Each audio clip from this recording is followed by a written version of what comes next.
Most people believe they know how to communicate. Because they can talk, they assume they can express their thoughts clearly. But here's the raw truth. 99% of us walk around with extraordinary ideas locked inside our minds, completely unable to share them in ways that truly resonate. We fumble with our words. Our thoughts scatter mid-sentence, and we watch our ideas get overlooked or completely misunderstood. Meanwhile, that rare 1% who can speak with genuine clarity, they're the ones climbing higher, winning hearts, moving people, and honestly, shaping the world around us. Today, I want to share something intimate with you. Not just communication tricks or formulas. These are the frameworks that can turn your thoughts into something beautiful, something that lands, something that makes people stop and actually listen. Chapter 1. The Way We Think About Talking. Before we explore any techniques, we need to understand something fundamental. Why do most of us struggle so deeply with expressing ourselves? It's not because we're unintelligent or lacking brilliant ideas. It's because we've been approaching communication from completely the wrong angle. Most of us think communication works like a direct download. We believe if we just say what we're thinking, somehow the other person will automatically understand exactly what we mean. This assumption? It's completely backwards, and honestly, it's the root cause of almost every misunderstanding we experience. Clear expression starts with a simple but profound realization. Communication isn't about you. It's about the person you're speaking with. Your role isn't to simply broadcast your thoughts exactly as they exist in your head. Your role is to translate those thoughts into something that genuinely works for the specific human being standing in front of you. Think of yourself as a bridge builder, not a loudspeaker. A skilled bridge builder doesn't just connect 2 points with random materials. They consider the landscape, the weather, the people who cross it. That's what you need to do with your ideas. You're building a bridge between your mind and someone else's heart. The second mental shift is understanding that clarity flows from simplicity, never from complexity. Most people think using impressive words and elaborate sentences makes them sound intelligent. In reality, it just makes them sound unclear. The most brilliant minds in history could explain the most intricate concepts using the simplest language. Marie Curie didn't become legendary by drowning people in scientific jargon. She became unforgettable by making radioactivity understandable through honest, clear explanation. Your goal should never be to dazzle people with your vocabulary. It should be to make your ideas so crystal clear that misunderstanding becomes impossible. The third shift involves confidence versus competence. So many of us struggle with speaking because we're terrified of sounding foolish or being wrong. This anxiety creates a mental traffic jam where our thoughts get stuck, trying desperately to be perfect before they leave our mouths. But here's what I've learned, and what I want you to really hear. Confidence in speaking doesn't come from always being right. It comes from being clear about what you believe and why you believe it. When you're transparent about your reasoning, even if your conclusion turns out to be wrong, people respect your thinking. They engage with you constructively rather than dismissively. The fourth framework is recognizing the difference between thinking and speaking. Most of us try to think while we speak, creating those awkward pauses, those filler words, those sentences that trail off into nowhere. People who truly connect through their words, they think before they speak. They use these beautiful micropauses to organize their thoughts internally, then deliver them in clean, meaningful packages. This doesn't mean scripting every conversation like you're reading from a teleprompter. But it does mean getting comfortable with brief moments of silence while you gather your thoughts. Those silences, they're not awkward, they're powerful. The final mental shift is about ownership. Most of us treat communication like something that happens to us, rather than something we control. We say things like, "I'm just not good with words," or "I've never been a natural speaker," as if the ability to communicate is fixed, like our height or eye color. But communication is a skill, a learnable, improvable, masterable skill. Like learning to dance or play an instrument. The people who speak with real clarity didn't inherit some magical gift. They learned specific approaches and practiced them until they became second nature. Once you make these mental shifts, everything else starts to flow more naturally. You stop chasing perfection and start pursuing clarity. You stop obsessing over how you sound and start focusing on how you can be understood. You stop treating communication as a performance you're nervous about and start treating it as a tool for connecting with people and achieving what matters to you. These mental frameworks are your foundation. Everything we'll explore together builds on this groundwork. So really let these ideas sink in before we move forward. Chapter 2. The Beautiful Power of Silence. The fastest way to immediately transform how you communicate is to master something most people fear: the strategic use of silence. Most of us are absolutely terrified of gaps in conversation.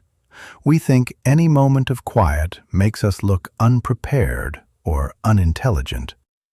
This fear drives us to fill every single second with words, even when we don't have clear thoughts to express. The result? Rambling, scattered speech filled with like, and you know. People who truly connect through their words understand something beautiful. Pauses aren't empty spaces to be feared. They're powerful instruments to be played with intention. The first type is what I call the gathering pause. This is a deliberate moment of quiet before you begin speaking. It's used to collect your thoughts and choose your words with care. Instead of immediately responding the second someone finishes their sentence, you take a breath. You think for 2 or 3 seconds. I know this might feel like an eternity to you, but to your listener, it signals that you're taking their question seriously. You're preparing something thoughtful. During this pause, you quickly organize your main point and decide how you want to frame your response. This single habit will eliminate most of your verbal stumbles and make you sound remarkably more present and prepared. The second type is the emphasis pause. This is a brief silence used to spotlight important moments and give your listener time to absorb what you've just said. After you make a crucial statement, you pause for 1 to 2 seconds before continuing. This creates a moment of focus that draws attention to your meaningful ideas and prevents them from getting lost in a river of words. Watch any truly captivating speaker. Notice how they pause right after delivering their most important lines. They're not hesitating. They're not searching for words. They're strategically creating emphasis, letting that moment breathe. The third type is the transition pause. This signals that you're moving from one idea to another. Instead of rushing breathlessly from point to point, you pause briefly to let your listener know you're shifting gears. This helps people follow your logic and prevents your ideas from blending into an incomprehensible mess. The transition pause is especially vital when you're explaining layered topics or making multi-part arguments. It's like adding paragraph breaks to your speech, creating natural breathing room. The fourth type is the listening pause. This comes after someone else has spoken, and it serves multiple beautiful purposes. First, it ensures the other person has completely finished their thought before you respond. So many of us start formulating our response while the other person is still talking, which means we miss crucial information and often interrupt mid-sentence. Second, the listening pause gives you time to process what was actually said rather than what you expected to hear. Third, it demonstrates respect for the other person's thoughts, which makes them far more likely to genuinely listen when you respond. Here's how to practice this power of pause. Start by becoming aware of your current patterns. Record yourself having a conversation or explaining an idea. Then listen back and count how many filler words you use. Notice where you rush between thoughts. Most people are genuinely shocked by how much verbal clutter they produce without even realizing it. Next, practice the gathering pause in everyday situations. When someone asks you a simple question like, "How was your day?" resist the urge to immediately respond. Take a breath. Organize your thoughts. Then give a clear, structured answer. This might feel strange at first, but it will quickly become natural. It will become part of who you are. For the emphasis pause, practice reading speeches by people who move you. Pay attention to where they place their silences for maximum impact. Then practice weaving these patterns into your own speaking. When you're making a point you want people to remember, state it clearly. Pause for emphasis, then continue. For transition pauses, practice explaining complex topics where you need to move between different ideas. Use phrases like, "Now here's what matters," followed by a pause, or, "Let me share another perspective," with a brief silence before continuing. The key to mastering pauses is understanding that silence is not the enemy of connection. It's one of your most powerful allies. When you remove the fear of brief silences, you give yourself the mental space to think clearly and express yourself with real precision. Your listeners will perceive you as more thoughtful, more confident, more genuine, simply because you take the time to organize your thoughts before speaking them. Silence, when used with intention, is not emptiness. It's fullness waiting to be heard. Chapter 3. Building your vocabulary like a garden. Most of us have a much larger passive vocabulary than active vocabulary. We can understand thousands of words when reading or listening, but we only use a fraction of those words when actually speaking. This limited, active vocabulary forces us to rely on imprecise, generic terms that fail to capture the true texture of our thoughts. Building a rich, active vocabulary is like upgrading from a simple sketch to a detailed painting. You'll be able to express subtle distinctions, convey exact meanings, and communicate with a precision that makes your ideas impossible to misunderstand. The first step is understanding the difference between knowing a word and being able to use a word effectively in real conversation. Knowing a word means you recognize its meaning when you encounter it. Using a word effectively means you understand its emotional tone, its appropriate contexts, and how it fits with other words to create precise meaning. For example, most people know the words confident, arrogant, and self-assured, but they might not grasp the delicate differences between them or know when to use each one for maximum accuracy and impact. The vocabulary building system that works best for improving how you speak is what I call active weaving. Instead of trying to memorize lists of impressive-sounding words you'll never actually use, you focus on expanding your ability to express specific types of ideas with real precision. Start by identifying the topics you discuss most frequently in your life.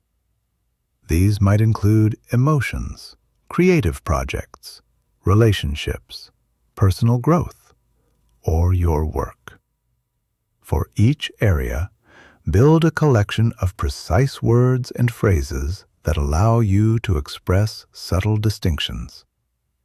For emotions, instead of always relying on basic words like good, bad, happy, or sad, develop a vocabulary that captures specific emotional states.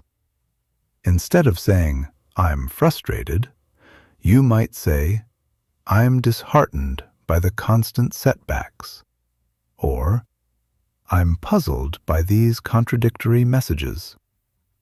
Instead of, "That's interesting," you could say, "That's fascinating," "That's intriguing," "That's illuminating," or "That's thought-provoking," depending on the exact type of interest you want to convey. Each word carries slightly different implications and paints a more vivid picture in your listener's mind. For professional contexts, precise vocabulary helps you sound competent and builds trust with colleagues. Instead of saying, "We should do this differently," you might say, "We should refine this approach," "We should pivot our strategy," or "We should streamline these steps." Each version communicates not just a desire for change, but a specific type of change with different implications. The key to building active vocabulary is what I call the replacement method. Instead of trying to pile new words on top of your current speech patterns, identify the generic words you overuse and systematically replace them with more precise alternatives. Most of us overuse words like thing, stuff, good, bad, interesting, nice, and really. Every time you catch yourself about to use one of these generic terms, pause and ask yourself, what do I really mean? What specific type of thing am I referring to? What particular kind of good am I describing? Practice this replacement method by giving yourself vocabulary challenges. For 1 week, try to avoid using the word interesting, and instead use more precise alternatives like compelling, surprising, clever, innovative, or contradictory.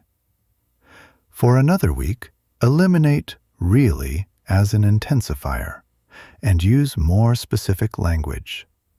Instead of really good, say exceptional, outstanding, or remarkable. Instead of really bad, say disappointing, inadequate, or concerning. Another powerful technique is collecting metaphors and analogies. Start noticing when other people use particularly effective comparisons to explain complex ideas, and add these to your mental collection. Analogies are one of the most powerful tools for clear communication because they help your listener understand new concepts by relating them to familiar experiences. Build a collection of analogies for common concepts in your world. If you work in creative fields, collect analogies that help non-creative people understand artistic processes. If you work in teaching, collect analogies that make abstract concepts tangible for different types of learners. The final component of vocabulary building is what I call precision practice. Choose one conversation each day and focus entirely on word choice accuracy. Before speaking, ask yourself, is this the most accurate word for what I mean? Could I choose a word that creates a clearer picture? Am I being as specific as possible? This deliberate practice will gradually make precision automatic in all your conversations. It becomes part of how you naturally think and speak. Remember, the goal isn't to sound sophisticated or to impress people with elaborate words. The goal is to be able to express exactly what you mean so that your listener understands precisely what you intend to communicate. A rich vocabulary is like having a high-resolution camera instead of a blurry one. The same scene becomes much clearer and more vivid when you have the right tools to capture and share it. You're not showing off. You're showing up with clarity, with honesty, with precision that serves both you and the person you're speaking with. Chapter 4. The structure that holds everything together. The difference between people who communicate with real clarity and those who don't often comes down to one thing: structure. Clear communicators organize their thoughts before they speak, while unclear communicators try to organize while speaking. This creates the difference between a well-planned journey and wandering lost in the wilderness. The beautiful news? There are proven structural patterns that work in almost every communication situation. Once you master these frameworks, you'll never again find yourself rambling without a clear destination. You'll know exactly where you're going, and, more importantly, you'll bring people along with you. The most versatile structure is what I call the anchor framework. Point, reason, example, point. This works for everything from answering questions in job interviews to explaining your perspective in deep conversations to sharing your opinions with friends. You start by stating your main point clearly and simply. Then you give the primary reason why this point matters or holds truth. Next, you provide a specific example that brings your reasoning to life. Finally, you restate your point to reinforce it and create a sense of completion. This structure keeps you focused, helps your listener follow your thinking, and ensures that your main message is clear and memorable. It's like giving someone a map before taking them on a journey. Here's how the anchor framework works in practice. Let's say someone asks your opinion about pursuing creative work versus stable employment. Using this framework, you might say, I believe creative work offers more fulfillment for people willing to embrace uncertainty. That's your point. The main reason is that it allows you to express your authentic self and build something that truly matters to you rather than just executing someone else's vision. That's your reason. For example, since I started freelancing as a designer, I've been able to pursue projects that genuinely excite me at times when my creative energy is highest, instead of spending those precious morning hours in meetings that drain my spirit. That's your example. So overall, I believe creative work leads to deeper satisfaction and more meaningful contribution for those ready to take that path. That's your point restated. For more complex topics, use the layered anchor approach. Start with your overarching point, then use mini anchor sequences for each supporting argument. This creates a nested structure that can handle sophisticated ideas while maintaining absolute clarity. The second essential structure is the story arc framework, which is perfect for explaining processes, sharing personal experiences, or describing how something unfolded over time. The key is using clear transition phrases that help your listener follow the sequence. Words like first, then, after that, meanwhile, finally, and ultimately create a roadmap that prevents confusion. When using this chronological structure, resist the urge to jump around in time or add background information that disrupts the flow.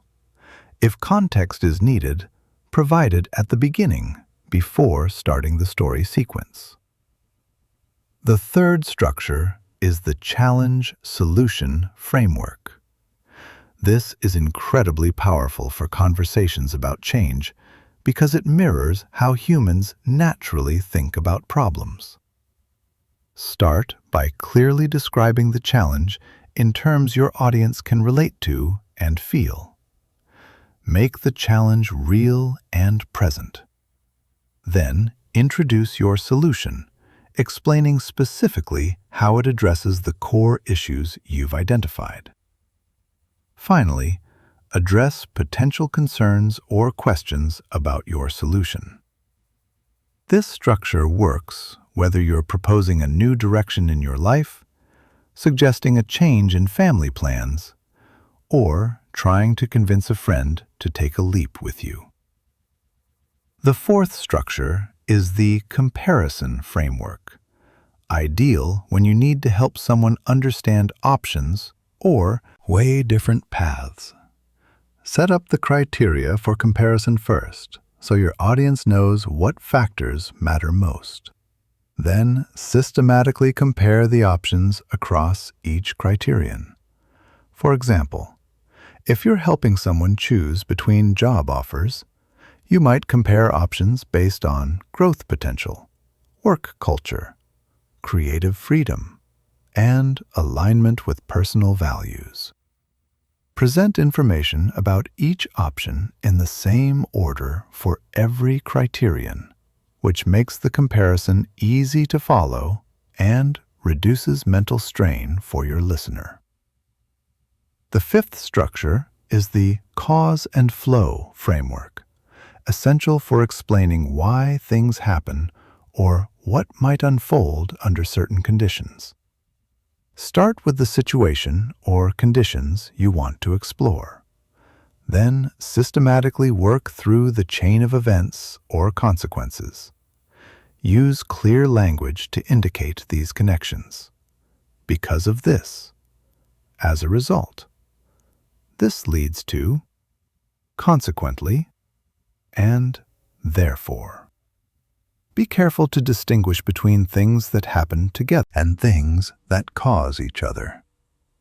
Acknowledge when you are making thoughtful predictions rather than describing proven facts. To practice these structures, start by choosing one framework and using it intentionally in conversations for a full week. Pay attention to how it feels to have a clear structure guiding your words. Notice how people respond differently when your thoughts are well organized. Record yourself explaining complex topics using different structures. Then listen back to evaluate which frameworks work best for different types of content. The secret to mastering structural communication is preparation. For important conversations, briefly outline your main points and choose your structure in advance. For spontaneous discussions, learn to quickly select an appropriate framework based on what type of response feels right. With practice, this becomes automatic, and you'll find yourself naturally organizing your thoughts into clear, logical structures that make your ideas easy to follow and remember. Chapter 5. Reading the room like you're reading music. Even the most perfectly crafted message will fail if it doesn't match your audience's needs, expectations, and current emotional state. Master communicators are like skilled musicians who can adjust their performance based on the acoustics of the room and the mood of the audience. They sense subtle cues about what their listeners need to hear, how they need to hear it, and when they're truly ready to hear it. This ability to adapt your communication style in real time is what separates good communicators from truly extraordinary ones. Reading the room starts before you even begin speaking. Look for context clues about your audience's current state, their relationship to the topic, and what they're hoping to get from the conversation. Are they stressed and looking for quick clarity? Or do they have space for a detailed exploration? Are they familiar with the subject, or do you need to start with fundamental concepts? Are they excited about the topic, skeptical, or completely neutral? These factors should fundamentally shape how you approach your communication.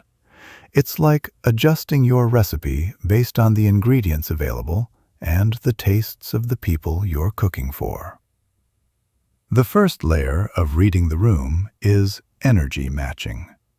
If your audience is high energy and animated, match that enthusiasm in your tone and pace. If they're tired or contemplative, adopt a calmer, more measured approach. If they're focused and serious, eliminate casual tangents and get straight to what matters. This doesn't mean being fake or manipulative. It means being emotionally intelligent about how your communication style affects others. Think of it as speaking the same emotional language as the person in front of you. The second layer is knowledge calibration. One of the biggest communication mistakes is misjudging your audience's level of understanding. If you explain basic concepts to experts, you'll bore them and waste their time. If you use advanced concepts with beginners, you'll confuse them and lose their attention. Develop the ability to quickly assess knowledge levels through thoughtful questions and careful observation of responses.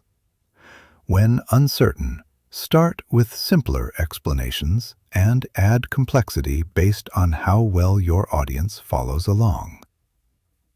Pay attention to engagement signals throughout your communication.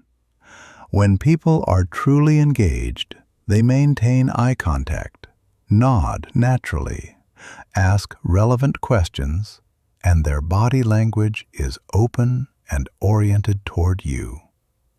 When they're losing interest, they start checking their phones, their eyes wander, they shift positions frequently, or they ask questions that show they've missed important points.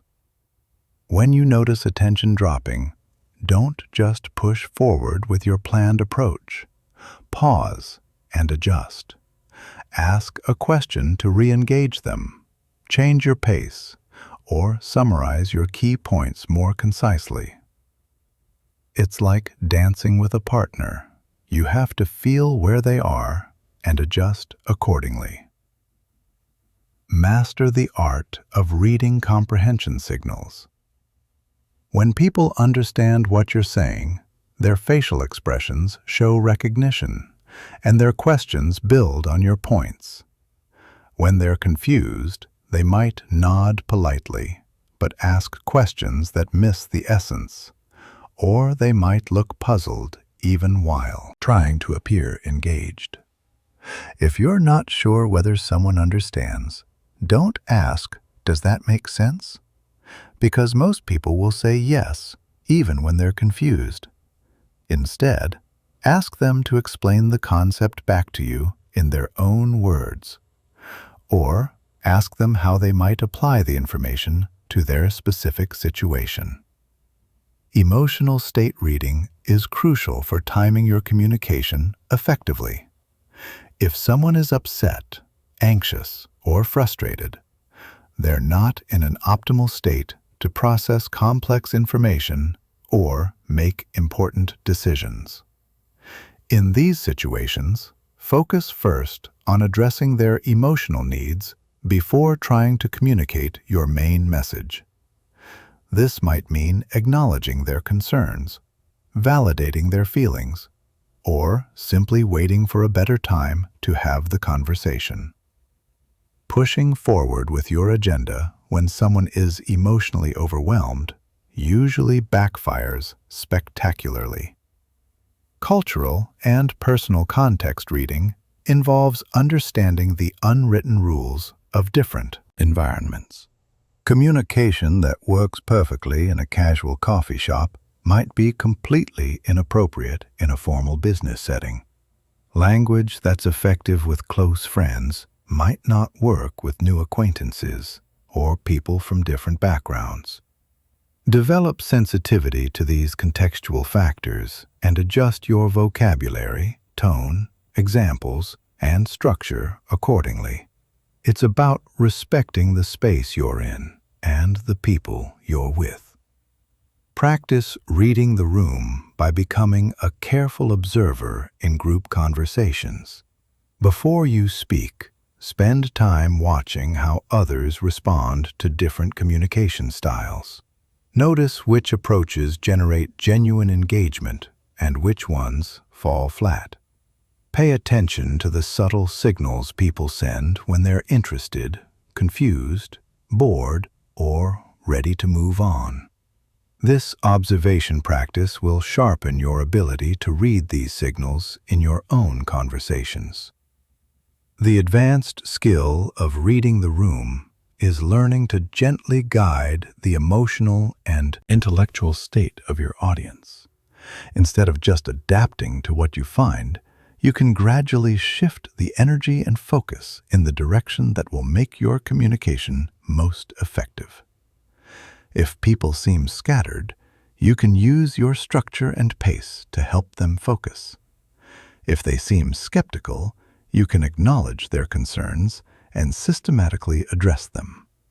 If they seem overwhelmed, you can break complex ideas into smaller, more digestible pieces. Remember that reading the room is not about manipulating people or telling them what they want to hear. It's about being emotionally intelligent enough to communicate in ways that actually serve their needs and help them understand your message. When you match your communication style to your audience's current state and genuine needs, you're not being fake. You're being thoughtful. You're being present. You're being real in a way that actually connects. Chapter 6. Clearing away the noise. The fastest way to sound more intelligent and genuinely confident is to eliminate the verbal clutter that dilutes your message and makes you sound uncertain. Most people are completely unaware of how much unnecessary language they use. They scatter their speech with filler words, hedge phrases, and meaningless qualifiers that undermine their credibility and make their ideas harder to follow. People who truly connect through communication speak with intentional precision, using only words that serve a specific purpose. Every word earns its place. Filler words are the most obvious form of verbal clutter. These are sounds and words like like, you know, sort of, kind of, and basically, that people use to fill silence while they think. These words serve no communicative purpose and actually work against you by making you sound unprepared, uncertain, or less mature than you are. The first step in eliminating filler words is becoming aware of which ones you rely on most frequently.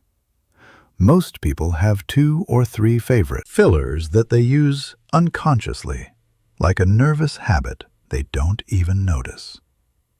To identify your personal patterns, record yourself speaking for 10 minutes about a topic you care deeply about.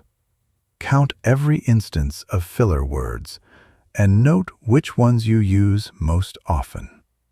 You'll probably be genuinely surprised by the frequency. The average person uses a filler word every 7 to 10 words, which means they're essentially injecting meaningless sounds into every sentence. Once you know your specific patterns, you can target them for elimination. The replacement strategy for filler words is strategic silence. Instead of saying when you need to think, simply pause quietly. This feels awkward at first because most of us have trained ourselves to fear silence like it's some kind of social crime.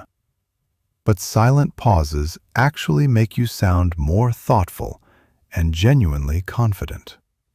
Practice this by having conversations where you deliberately catch yourself before using filler words and replace them with brief pauses instead. Start with casual conversations and gradually work up to more important situations. Hedge phrases are another form of verbal clutter that makes you sound uncertain even when you're not. These are phrases like, I think, maybe, sort of, kind of, I guess, probably, and I'm not sure, but. While appropriate humility has its place, excessive hedging makes you sound like you don't believe in your own ideas. Most people hedge far more than necessary because they're afraid of sounding too confident or being proven wrong. The key is learning to distinguish between appropriate uncertainty and unnecessary hedging. If you genuinely don't know something, it's perfectly appropriate to say so directly. I don't have that information, or I'm not familiar with that topic. But if you do have knowledge or opinions, state them clearly without unnecessary qualifiers. Instead of, I kind of think that maybe we should probably consider doing this differently. Say, I think we should change our approach, or I recommend we try a different method. Redundant intensifiers are words like very, really, totally, absolutely, completely, and extremely that people use to add emphasis, but often have the opposite effect. When you constantly intensify your language, the intensifiers lose their power and your speech sounds overdramatic or desperate for attention. Strong, precise words don't need intensifiers. Instead of saying really good, choose a word that inherently conveys the level of quality you mean. Excellent, outstanding, or remarkable. Practice the intensifier elimination challenge by going 1 week without using any intensifying words. This forces you to choose more precise vocabulary and helps you realize how often you rely on these crutch words. You'll find that your speech becomes cleaner and more powerful when you let strong words stand on their own merit. Unnecessary qualifiers are phrases that dilute your message without adding meaningful information. These include "to be honest," "in my opinion," "personally, I think," and "if I'm being completely frank." These phrases are redundant because everything you say is inherently your opinion, unless you specify otherwise.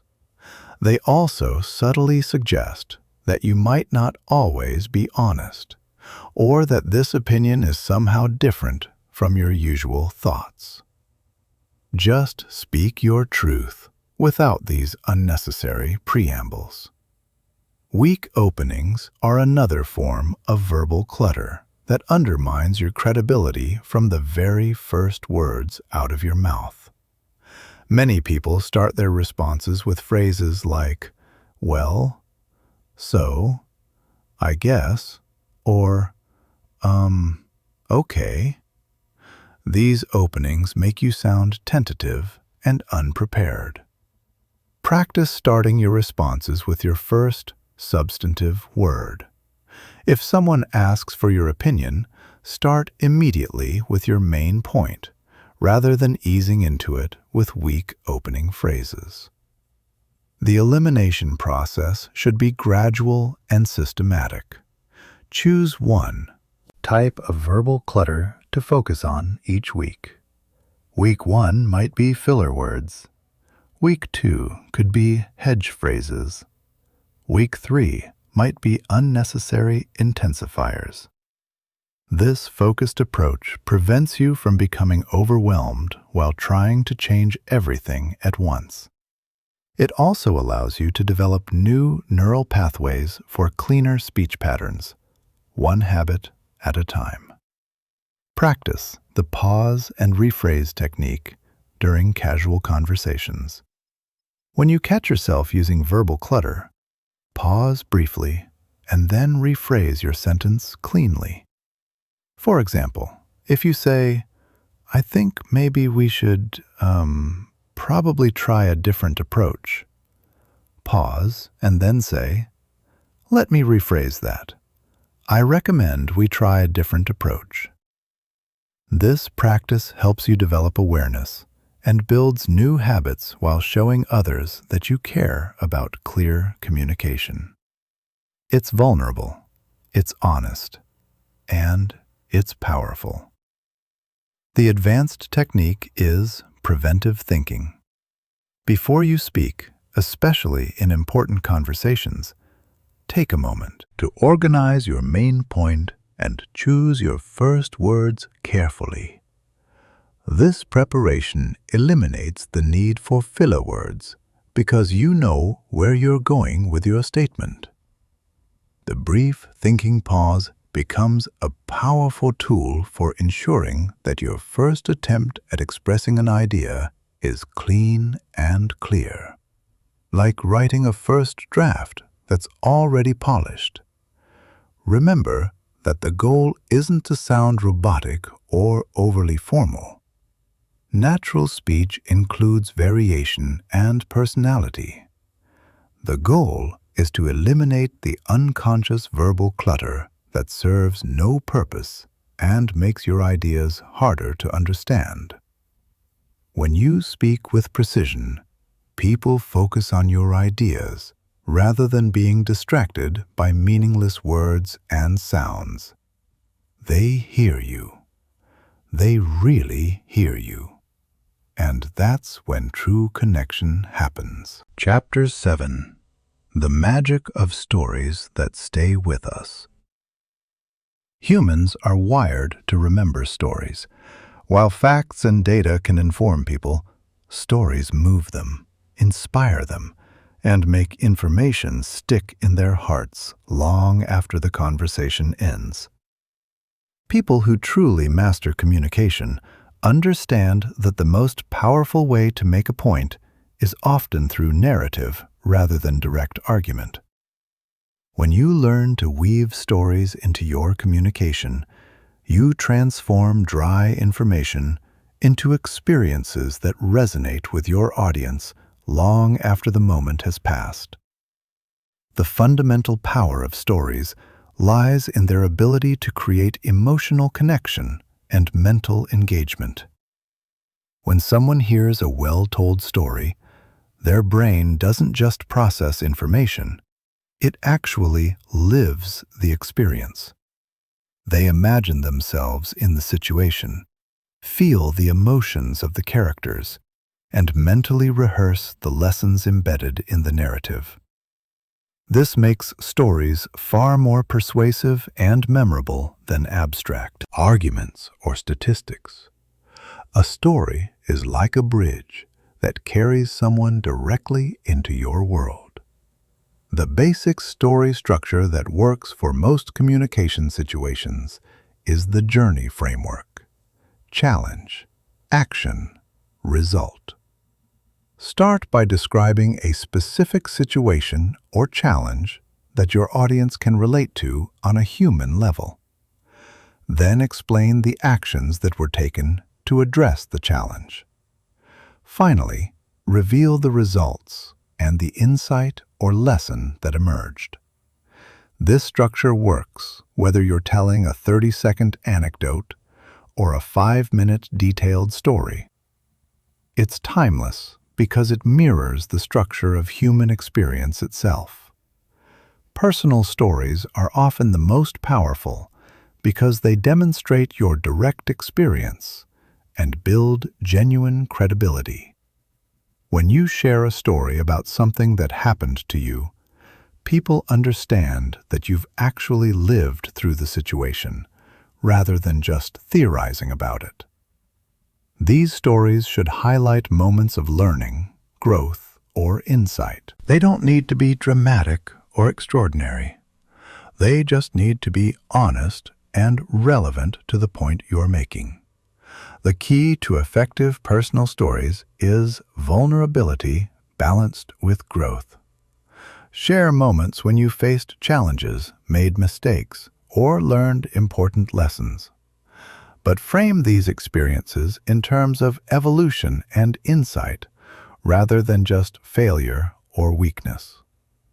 For example, instead of just saying, "I failed at my first creative project," you might say, "When my first gallery showing fell completely flat, I learned that authentic expression matters more than trying to please everyone.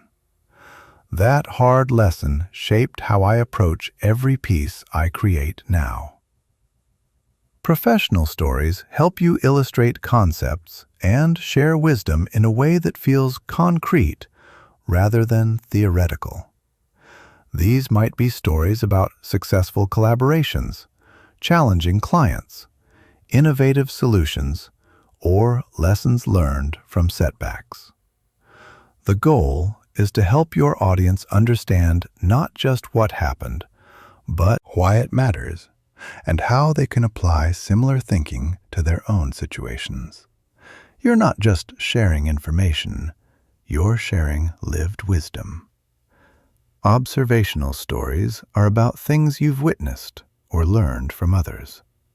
These are particularly useful when you want to make a point but don't have direct personal experience with the situation. You might tell a story about something you observed in your community, read about in a memoir, or learned from a mentor. These stories help you share insights without claiming experiences you haven't had. Honesty in storytelling builds trust. The detail selection principle is crucial for effective storytelling. Include sensory details and specific information that helps your audience visualize and feel the situation, but avoid unnecessary information that distracts from your main point. Good storytellers paint just enough of a picture to make the story vivid without getting lost in irrelevant details. Focus on details that support your main message or help your audience understand why the situation mattered. What did the room smell like? What expression crossed someone's face? What sound broke the silence? Emotional arc management involves taking your audience through a journey of emotions that supports your message. This doesn't mean manipulating people's feelings dishonestly. It means helping them understand the emotional significance of the events you're describing. A good story might start with hope or curiosity, move through challenge or uncertainty, and end with resolution or insight. This emotional journey helps people remember the story and understand why it matters. Stories without emotional arcs are just lists of events. The relevance bridge is how you connect your story to your main point without being heavy-handed about it. Some stories are obviously relevant and don't need much explanation. Others require you to explicitly draw the connection between the narrative and your message. Practice smooth transitions like, "The reason I share this with you is," or "What this taught me about connection is." These bridges help your audience understand why the story matters to the current conversation without feeling like you're lecturing them. Story length calibration depends on your audience and context. In casual conversation, most stories should be 30 seconds to 2 minutes. In presentations or more formal settings, you might have room for longer narratives. Pay attention to your audience's engagement signals and learn to adjust your story length accordingly. It's better to tell a shorter, focused story that lands beautifully than to lose your audience with unnecessary tangents. Practice collecting stories that illustrate different types of points you commonly make. Build a mental library of narratives that demonstrate concepts like resilience, creativity, connection, persistence, learning from setbacks, authentic expression, and overcoming self-doubt. When you have ready examples for common themes, you can use stories spontaneously in conversations without having to scramble for examples on the spot. Your stories become part of your natural vocabulary. The story stacking technique involves using multiple brief stories to build a stronger case than any single narrative could make alone. Instead of one long story, you might share 3 brief examples that illustrate the same point from different angles. This provides multiple forms of evidence while keeping each individual story concise and focused. It's like showing someone the same truth through different windows. Remember that the best stories are often simple ones that reveal universal truths or common human experiences. You don't need dramatic adventures or extraordinary circumstances to tell effective stories. Sometimes, the most powerful narratives are about everyday moments that reveal important insights about human nature, relationships, creativity, or personal growth. The quiet moments often hold the deepest wisdom. Chapter 8. Navigating Difficult Conversations with Grace. The ultimate test of your communication skills comes when you face resistance, disagreement, or emotionally charged conversations. Anyone can communicate clearly when everyone agrees and the stakes are low. But people who truly master communication maintain their clarity and effectiveness even when dealing with tension, strong disagreements, or highly emotional situations. These challenging conversations are where clear communication becomes a genuine superpower that can transform conflicts into understanding and achieve outcomes that serve everyone involved. The first principle of handling resistance is understanding that it's rarely about you personally. When someone disagrees with your ideas or pushes back against your proposals, they're usually protecting something they value, expressing their own needs, or working with different information than you have. Taking resistance personally creates an emotional reaction that clouds your thinking and makes clear communication impossible.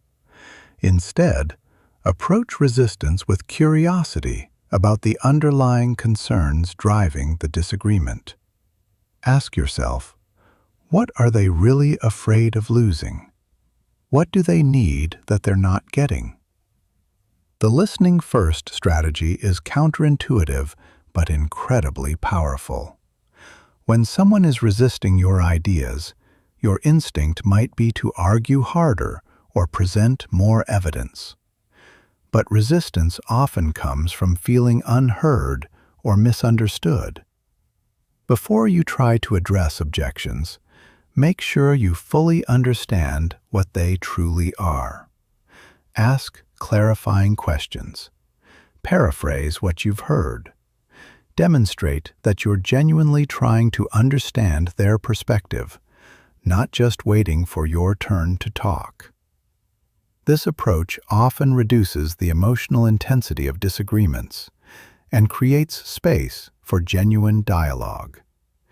People soften when they feel truly heard. The acknowledgement technique involves explicitly recognizing the validity of someone's concerns before addressing them.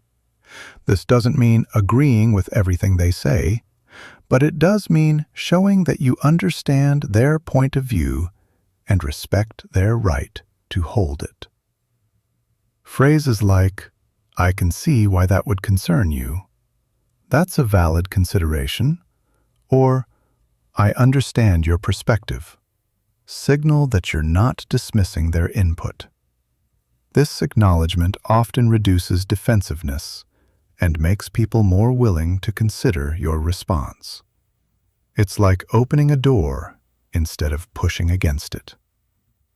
Reframing is the skill of taking someone's objection and presenting it in a way that opens up new possibilities for discussion. Instead of directly contradicting their concerns, you help them see the situation from a different angle. For example, if someone says, "This will never work because it's too risky," you might reframe by saying, "Risk is definitely something we should consider carefully. Let's look at this as a question of calculated growth. What would we need to see to feel confident moving forward?" This reframing acknowledges their concern while shifting the conversation toward collaborative problem solving rather than position defending. You're working together instead of working against each other. The common ground establishment technique involves identifying areas where you and the other person actually agree, even in the midst of disagreement. Most conflicts have shared values or goals underneath the surface tension. By highlighting these commonalities, you create a foundation for collaborative problem solving. You might say something like, "I think we both want what's best for this relationship," or "We're both concerned about making the right choice here." before addressing the specific areas where you disagree. Evidence calibration involves adjusting the type and amount of evidence you present based on what kind of person you're dealing with. Some people are convinced by logic and systematic reasoning. Others respond better to stories and personal examples. Still others need to see that people they respect have made similar choices. Pay attention to how someone processes information and adjust your approach accordingly. If logical arguments aren't working, try a different type of evidence rather than just presenting more of the same. The calm presence approach is about maintaining a steady, centered energy even when others become emotional or reactive. This doesn't mean being cold or dismissive, but it does mean staying grounded and focused on understanding rather than getting drawn into emotional drama. Your calm energy can actually help de-escalate tense situations and model the kind of thoughtful discussion you want to have. Practice maintaining this composure by taking deep breaths, speaking slightly slower than usual, and keeping your voice tone steady and warm. Question-based redirection is a technique for moving difficult conversations in a more productive direction. Instead of making statements that people can argue with, ask questions that help everyone think more clearly about the situation. Questions like, what would need to be true for this to work for both of us? Or, what are we really trying to achieve here? Or, what information would help us make the best choice? Shift the focus from defending positions to collaborative exploration. The steady return technique is useful when someone keeps bringing up the same objection repeatedly or trying to sidetrack the conversation. You calmly and consistently return to your main point without getting drawn into endless back and forth about peripheral issues. You might say something like, I understand your concern about timing, and that's something we can address. Let's first make sure we're aligned on whether this direction feels right to both of us. Then, no matter how they respond, you gently guide the conversation back to the core issue. Emotional regulation under pressure is perhaps the most important skill for difficult conversations. When you feel yourself getting frustrated, defensive, or reactive, your ability to think clearly and communicate effectively diminishes rapidly. Practice recognizing the early signs of emotional arousal in yourself: faster heartbeat, tension in your shoulders, changes in your breathing, or the urge to interrupt. When you notice these signs, take a moment to pause, breathe deeply, and remind yourself of your goals for the conversation. The graceful concession approach involves identifying points where you can genuinely agree or compromise without undermining what truly matters to you. Sometimes giving ground on smaller issues makes it easier for the other person to be flexible on larger ones. This isn't about being weak or abandoning your values. It's about being strategic about where to focus your energy and influence. It's about choosing your battles wisely. Preparation for difficult conversations involves anticipating likely concerns and thinking through how you'll address them constructively.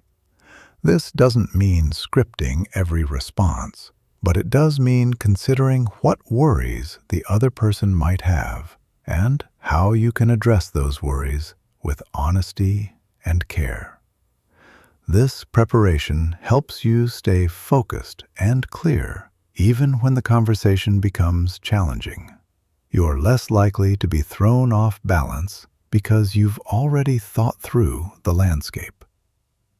Remember that the goal of handling resistance isn't to win every argument or convince everyone to agree with you. The goal is to have conversations that move things forward, maintain relationships, and find solutions that honor everyone's needs. Sometimes the best outcome is agreeing to disagree while maintaining mutual respect and finding ways to coexist despite different perspectives. Not every difference needs to be resolved. Some just need to be understood and respected. Chapter 9. Your voice as an instrument of connection. Your ideas might be brilliant, and your structure might be perfect. But if your voice, tone, and delivery don't support your message, you'll still struggle to truly connect. The way you sound is just as important as what you say. Your vocal qualities convey confidence, warmth, and authenticity before people even process your words. People who master communication understand that their voice is an instrument that needs to be played with intention and skill to achieve maximum impact. Vocal authority comes from several elements that you can learn to control. The first is breath support, which affects everything else about how you sound. Most people breathe shallowly from their chest, which creates a thin, weak voice that lacks presence. Skilled speakers breathe deeply from their diaphragm, which produces a fuller, more resonant sound that naturally draws attention. Practice diaphragmatic breathing by placing one hand on your chest and one on your stomach.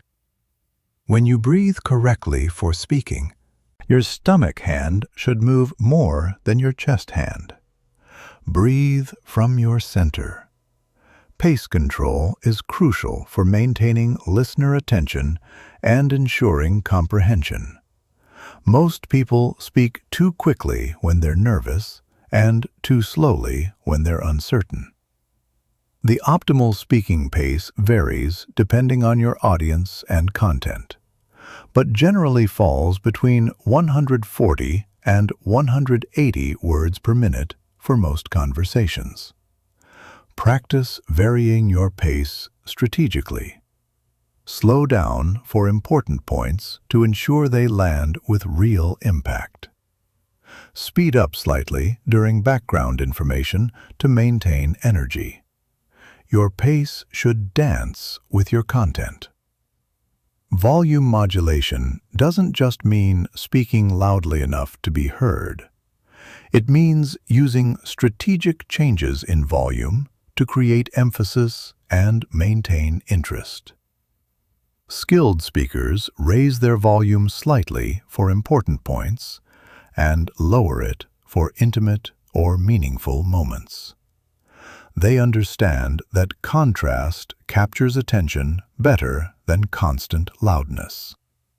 Practice. Using volume changes to highlight key information and create vocal variety that keeps listeners engaged. Sometimes a whisper carries more weight than a shout. Pitch variation prevents the monotone delivery that makes audiences disconnect. Your natural speaking pitch should be somewhere in the middle of your comfortable range. From this baseline, vary your pitch to convey different types of information and emotions. Rising pitch often indicates questions or openness, while falling pitch suggests statements and confidence. Practice reading content aloud while consciously varying your pitch to match the meaning and emotion of your words. Let your voice rise and fall like music. Resonance and timbre are the qualities that make some voices naturally more pleasing and trustworthy than others. These characteristics are largely determined by how you use your resonating chambers, your chest, throat, and head. A voice that resonates primarily in the chest tends to sound deeper and more grounding. A voice that resonates mainly in the head tends to sound thinner and less powerful. Practice speaking with good posture and an open throat to allow your natural resonance to emerge fully. Articulation precision ensures that every word you speak is clearly understood. This goes beyond just pronouncing words correctly. It involves crisp consonants, clear vowels, and complete word endings. Many people mumble or drop word endings, especially when they speak quickly or feel uncertain. Practice exaggerating your articulation during practice sessions to develop muscle memory for clear speech. Make every syllable count. Strategic pausing, which we explored earlier, becomes even more powerful when combined with proper vocal delivery. The pause gives your previous statement time to resonate, both literally and figuratively. It also builds anticipation for what comes next. Practice using pauses of different lengths for different purposes. Brief pauses for emphasis, longer pauses for reflection, or to allow complex information to be absorbed.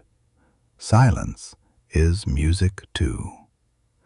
Vocal energy matching involves adjusting your overall vocal intensity to match the situation and your audience's energy level.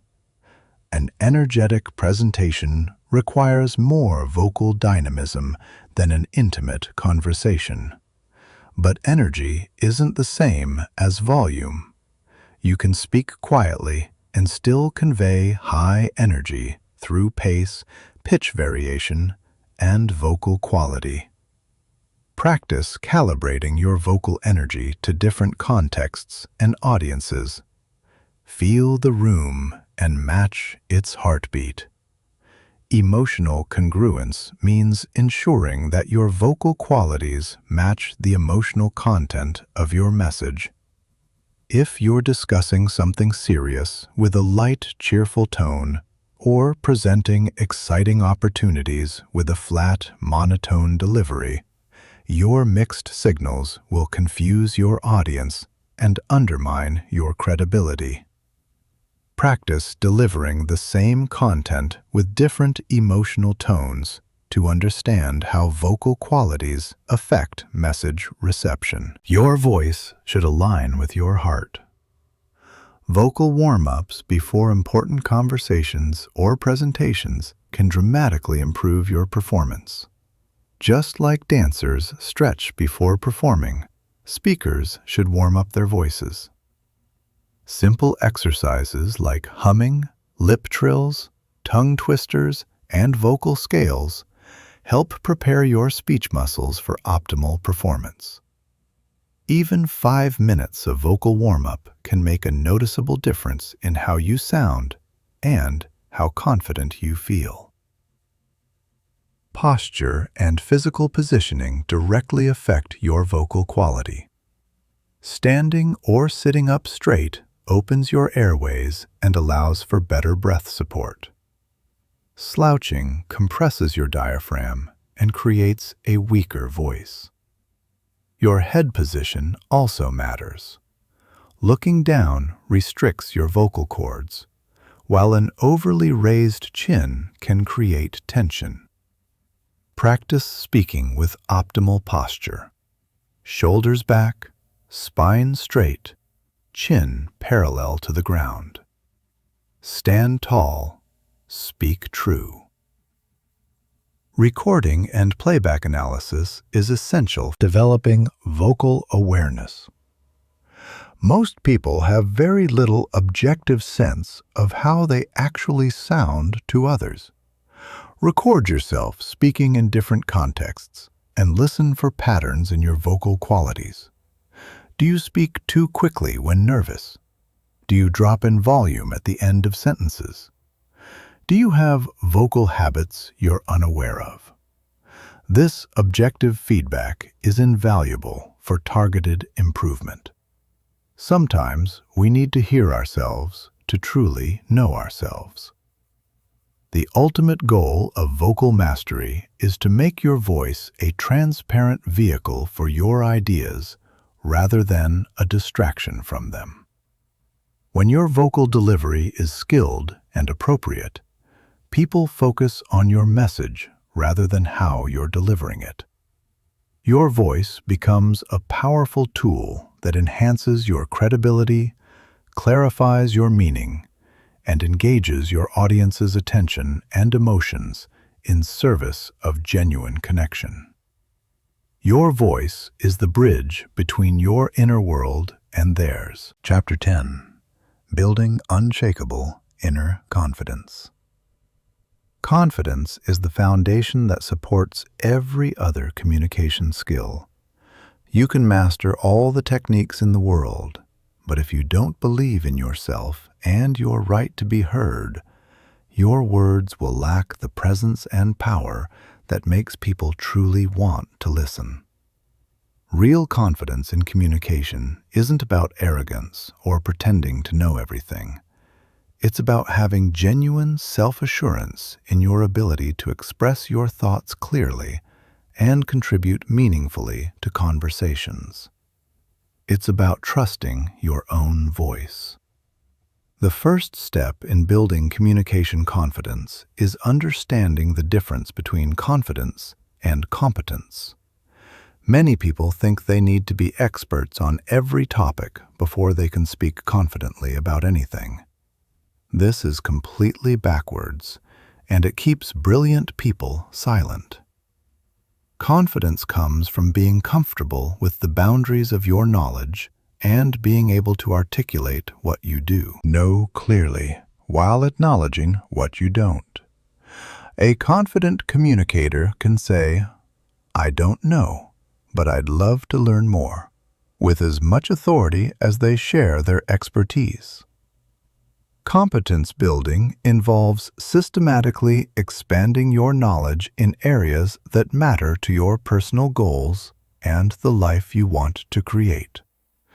This doesn't mean trying to become an expert in everything, but it does mean developing solid understanding in your core areas of passion and responsibility. When you genuinely know your material, confidence becomes much easier because you're not worried about being exposed as unprepared or uninformed. Create a learning journey that helps you deepen your expertise in the topics you care about most deeply. The preparation principle recognizes that confidence often flows from being well prepared for important conversations. This doesn't mean scripting everything you'll say, but it does mean thinking through key points, anticipating questions or concerns, and organizing your thoughts in advance. Even 5 minutes of mental preparation before an important conversation can dramatically increase your confidence and effectiveness.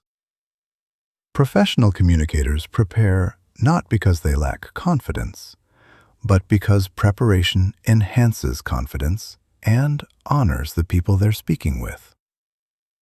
Reframing internal dialogue is crucial, because most communication anxiety comes from negative self-talk rather than external threats. Many of us have internal critics that constantly whisper that we're not smart enough, experienced enough, or articulate enough to contribute meaningfully to conversations. These internal voices are usually based on past experiences, other people's opinions, or unrealistic standards rather than current reality. Practice recognizing and challenging these negative thoughts with more balanced, compassionate assessments. Speak to yourself the way you'd speak to someone you love. The progressive exposure method involves gradually putting yourself in increasingly challenging communication situations to build confidence through actual experience. Start with conversations where the outcome doesn't matter much, then gradually work toward situations with higher stakes. Each positive experience builds evidence that you can communicate effectively, which increases your confidence for future situations. This is like building physical strength through progressively challenging yourself, rather than expecting to lift the heaviest weight on your first day. Success documentation helps you build a realistic sense of your communication abilities by keeping track of positive feedback, successful outcomes, and moments when your words made a real difference. Most of us have selective memory that focuses on embarrassing moments and mistakes while forgetting successes and positive feedback. Keep a record of compliments on your communication, times when your ideas resonated with others, and situations where your input helped solve problems or deepen connections. The mindset shift from perfectionism to authentic expression is essential for communication confidence. Perfectionist thinking tells you that every word must be exactly right, every pause must be perfectly timed, and every response must be brilliant. This creates paralysis and anxiety that actually makes your communication worse. Authentic expression thinking focuses on whether your message was understood, whether you achieved connection, and whether you contributed positively to the conversation. Authenticity is much more achievable and valuable than perfection. Body language confidence involves using physical presence to support your mental confidence. Stand or sit with an open posture. Make genuine eye contact. Use natural gestures and occupy space in a way that reflects your right to be there and be heard. These physical behaviors don't just communicate confidence to others, they actually help you feel more confident internally. Research shows that confident body language can actually change your hormone levels and mental state in ways that enhance your performance. Your body can teach your mind. Voice confidence, as we discussed in the previous chapter, involves using vocal qualities that convey self-assurance. This includes appropriate volume, clear articulation, strategic pausing, and vocal variety. When you sound confident, people are more likely to listen to your ideas seriously, which creates positive feedback that reinforces your actual confidence. Sometimes you have to sound confident before you feel confident, and then the feeling follows the sound. The contribution mindset focuses on what you can offer to conversations rather than what you might lack. Instead of worrying about whether you're the smartest person in the room, focus on what perspectives, questions, or insights you can contribute that might be helpful. Every person brings a unique combination of experiences, knowledge, and viewpoints that can add value to discussions. Your job isn't to be the expert on everything. It's to contribute meaningfully from your own authentic perspective and lived experience. Risk reframing involves recognizing that the risks of speaking up are usually much smaller than they seem, while the risks of staying silent are often underestimated. Most people overestimate the negative consequences of saying something imperfect and underestimate the positive consequences of sharing their authentic thoughts.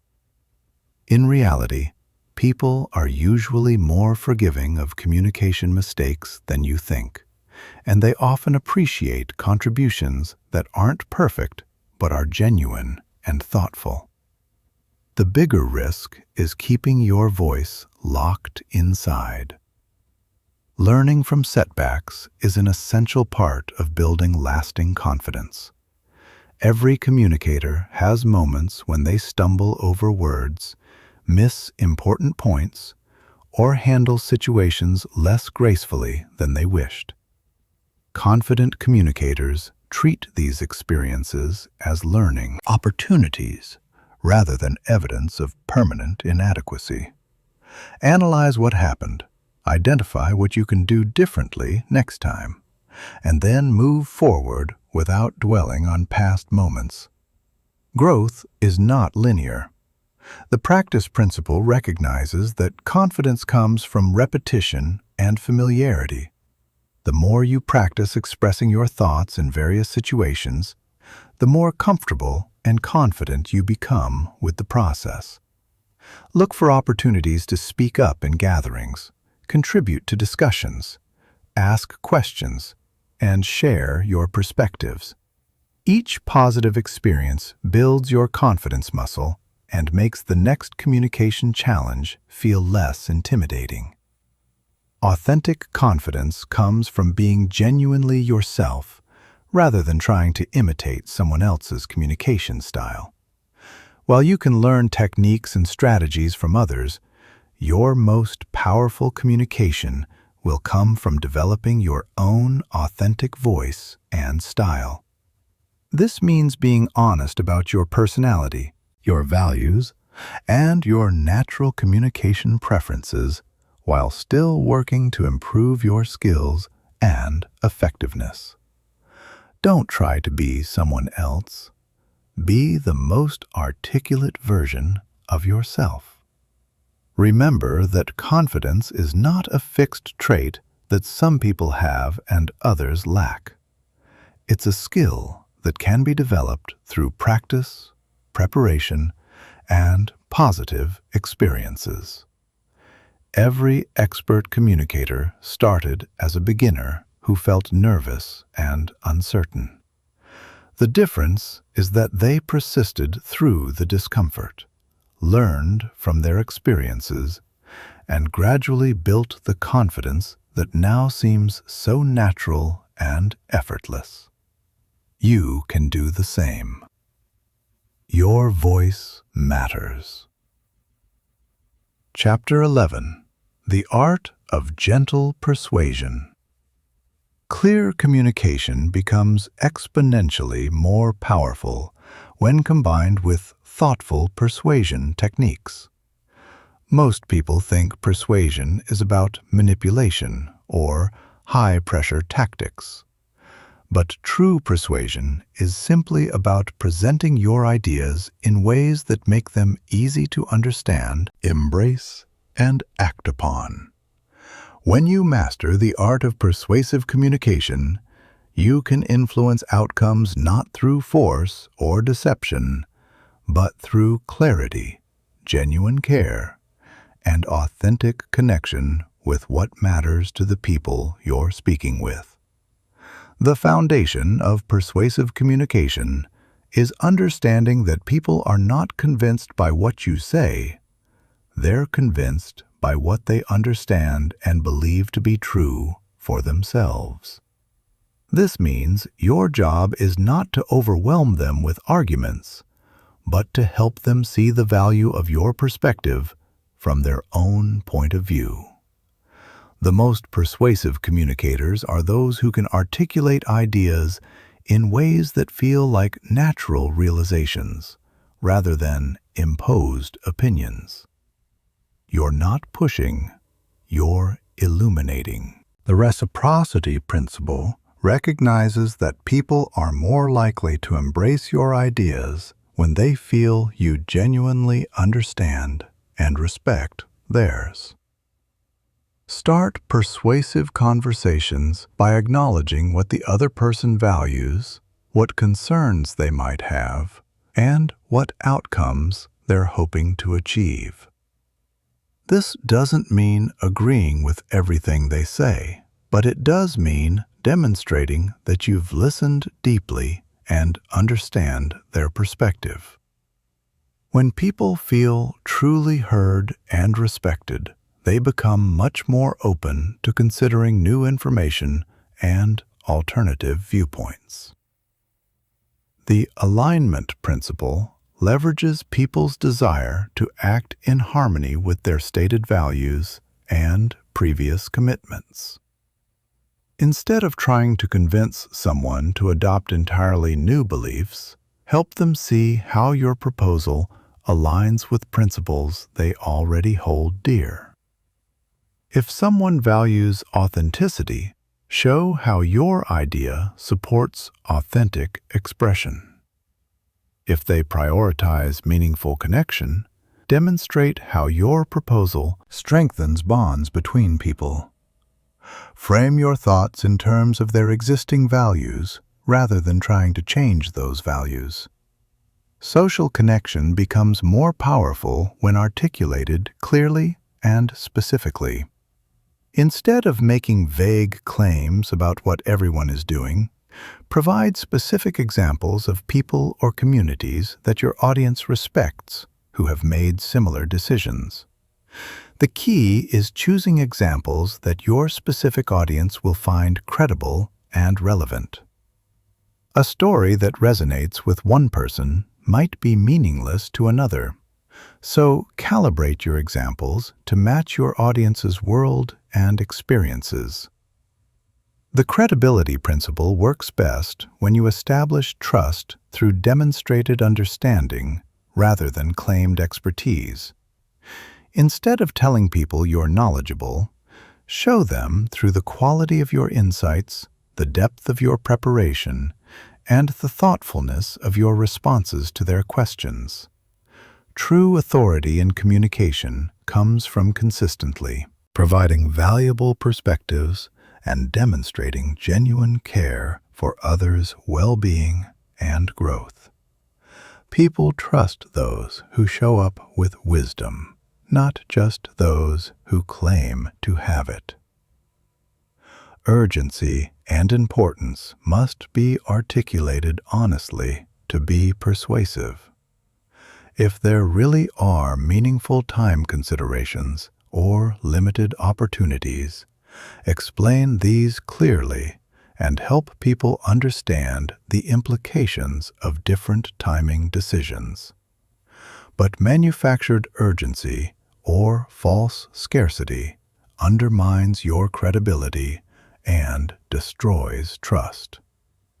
People can usually sense when pressure tactics are being used, and they resent being manipulated. Authentic urgency, clearly explained, can motivate thoughtful action without damaging relationships. The contrast principle involves helping people understand their options by clearly articulating the differences between alternatives. This isn't about making other options look bad. It's about helping people understand the true implications of different choices. Present information objectively, highlight key distinctions, and trust people to draw their own conclusions about what matters most to them. When you trust your audience to make good decisions with good information, they're more likely to trust your recommendations. Emotional connection through storytelling becomes particularly powerful in persuasive contexts. People make decisions with their emotions and then justify those decisions with logic. By telling stories that help people envision positive outcomes or understand potential consequences, you engage both their emotional and rational decision-making processes. The stories you choose should be relevant, honest, and focused on outcomes that genuinely matter to your specific audience. The preemptive addressing technique involves thoughtfully considering concerns before they're raised. This doesn't mean arguing against positions no one has taken, but it does mean considering what worries your audience might have and addressing them proactively. This approach demonstrates that you've thought carefully about different perspectives and aren't trying to hide potential challenges or complications. When you address concerns before people raise them, you build trust and show intellectual honesty. Question-based persuasion uses strategic questions to help people think through issues for themselves rather than simply accepting your conclusions. Questions like, "What would need to be true for this to serve you?" Or, "How do you imagine this affecting what matters most to you?" Engage people as collaborators in exploration rather than targets of persuasion. When people participate in developing the reasoning behind a decision, they're much more committed to the outcome. They've made it their own. The incremental agreement strategy involves building momentum through a series of smaller agreements that lead naturally to your main point. Instead of asking for a major commitment up front, start with points of agreement and gradually work toward more significant decisions. Each yes makes the next yes more likely. And by the time you reach your main request, you've already established a pattern of mutual understanding and collaboration. You're walking together, not pulling someone along. Benefit articulation focuses on outcomes rather than features. Instead of describing what something is, describe what it does and why that matters to the specific person you're talking to. People don't care about abstract characteristics. They care about how those characteristics will improve their lives, solve their problems, or help them become who they want to be. The more specifically you can connect your proposals to their desired outcomes, the more persuasive your communication becomes. Concern handling through clear articulation involves listening carefully to worries, restating them to ensure understanding, and then addressing them directly and honestly. Don't dismiss concerns or try to overwhelm them with counterarguments. Instead, treat them as valuable information that helps you understand what's important to the other person. Sometimes the best response to a concern is to acknowledge its validity and work together to find solutions that address the underlying needs. Remember that the most powerful persuasion doesn't feel like persuasion at all. It feels like collaborative exploration, where you help people understand their options clearly and make decisions that genuinely serve their interests. When your persuasive communication is based on authentic understanding of others' needs and honest presentation of information, you build lasting relationships and achieve influence that benefits everyone involved. Real persuasion is about serving, not selling. Chapter 12: Connecting Through Screens and Distance. The rise of digital communication has fundamentally changed how we need to express our thoughts. Video calls, recorded messages, written communication, and virtual meetings all require different strategies than face-to-face conversation. Many of the subtle cues and feedback mechanisms we rely on in person are reduced or eliminated in digital formats. which means you need to be even more intentional and skilled in how you express your ideas to maintain clarity and genuine connection across distance. Video communication requires heightened awareness of how you appear and sound through technology. The camera creates a more intimate viewing experience than most in-person conversations, which means your facial expressions, eye contact, and presence become even more important. Position your camera at eye level and look directly into the lens when making important points, rather than looking at the screen.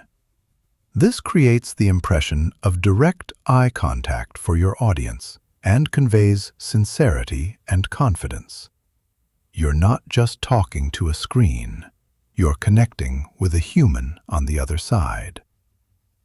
Your vocal qualities become even more critical in virtual settings because audio quality can be inconsistent and background noise can interfere with comprehension. Speak slightly slower than you would in person, enunciate more clearly, and use more vocal variety to maintain engagement through a potentially flat audio connection. Many people unconsciously lower their energy level on video calls, which can make them sound disengaged or distant. Compensate for this by deliberately increasing your vocal warmth and presence. Imagine you're speaking directly to someone you care about. Lighting and framing affect how your message is received more than most people realize. Poor lighting can make you look tired or hard to see clearly, which undermines your message regardless of the quality of your content. Position yourself facing a light source, ideally natural light from a window, or invest in a simple ring light. Frame yourself so that your face and shoulders are clearly visible with a clean, non-distracting background. Your environment speaks before you do. Managing technology distractions requires different strategies than managing in-person interruptions. Mute notifications, close unnecessary applications, and have backup plans for technical issues. When technical problems arise, address them briefly and calmly, rather than letting them derail your communication. Practice phrases like, "Let me address this quickly and we'll continue," to maintain composure and professionalism when technology doesn't cooperate. Screen sharing and presentation skills in virtual environments require more structured communication than traditional presentations. Your audience can't see your body language as clearly and may be dealing with their own distractions, so your verbal communication must carry more weight. Describe what you're showing more explicitly. Use clear transition phrases when moving between topics and check for understanding more frequently. Guide your audience's attention by clearly stating what you want them to focus on. Notice the pattern in the top section, or the key insight is highlighted here. Written communication requires a completely different approach because you lose all vocal and visual cues. Your word choice, sentence structure, and organization become your only tools for conveying tone, emphasis, and meaning. Write with more precision and clarity than you would speak, because readers can't ask immediate clarifying questions or rely on your expressions to understand your intent. Use formatting tools like paragraph breaks, bold text, and thoughtful spacing to create visual flow and make your key points easy to find. Email communication demands particular attention to clarity and tone, because messages are often read quickly and can be easily misunderstood. Start emails with clear subject lines that accurately summarize the content and purpose. Lead with your main point or request, then provide supporting details. End with specific next steps or clear invitations for dialogue. Use warm but professional language that conveys respect and collaboration rather than sounding cold or demanding. Remember, there's a real person reading your words. Asynchronous communication, like recorded videos or voice messages, requires you to anticipate questions and provide context that would naturally emerge in real-time conversation. Since your audience can't interrupt with questions or request clarification, you need to be more thorough in your explanations and more explicit about your reasoning. Structure these communications with clear introductions that explain what you'll cover, logical progression through your main points, and summaries that reinforce your key messages. You're creating a complete experience, not just one side of a conversation. Chat and instant messaging require condensed but clear communication. Learn to express layered ideas in shorter formats without losing essential meaning. Use formatting features like line breaks and bold text to make longer messages easier to scan. Be more explicit about tone when necessary, since your usual vocal and facial indicators aren't available. Phrases like, "I'm excited about this," or "I have some questions about this approach," help clarify your intent and emotional state. Time zone and cultural considerations become more complex in global digital communication. Be explicit about timing, deadlines, and context when communicating across different regions. Use specific dates and times rather than relative references like tomorrow or next week. Be sensitive to different communication styles and expectations, and adapt your approach accordingly while maintaining your core message clarity. Respect the distance while closing it with care. Digital body language includes elements like response time to messages, the warmth of your written tone, and participation patterns in virtual meetings. Be intentional about these signals because they contribute to how your communication is perceived. Respond to messages within reasonable timeframes. Use welcoming language appropriately to show engagement. Participate actively in virtual discussions to demonstrate your involvement and genuine interest in connection. The key to mastering digital communication is recognizing that it's not just face-to-face conversation transmitted through technology. It's a different medium that requires adapted skills and thoughtful strategies. The principles of clear expression remain the same, but their application must be modified to work effectively through digital channels. Practice these skills regularly and seek feedback on your digital communication effectiveness, just as you would with any other form of connection. Distance doesn't have to mean disconnection. Chapter 13. Speaking Different Languages of the Heart. True mastery of communication requires the ability to adapt your style to different people, situations, and contexts while maintaining your authentic voice and core message. This isn't about being fake or manipulative. It's about being emotionally intelligent enough to communicate in ways that genuinely resonate with the specific person standing in front of you. The most effective communicators are like skilled translators who can express the same truth in multiple languages and forms, always honoring both the message and the listener. Audience understanding starts before you even begin speaking. Consider who you're communicating with, their life experience, their relationship to the subject matter, their emotional state, and their natural communication preferences.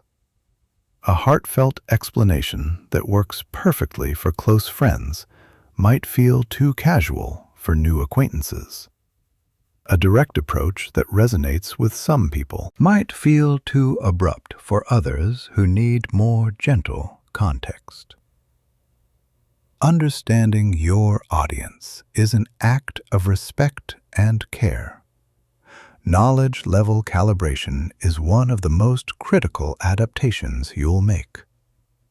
When speaking with people deeply familiar with your topic, you can use shared language, assume background understanding, and focus on nuanced distinctions and deeper layers. When communicating with those new to the subject, you need to define terms, provide context, use relatable analogies, and build understanding step by step.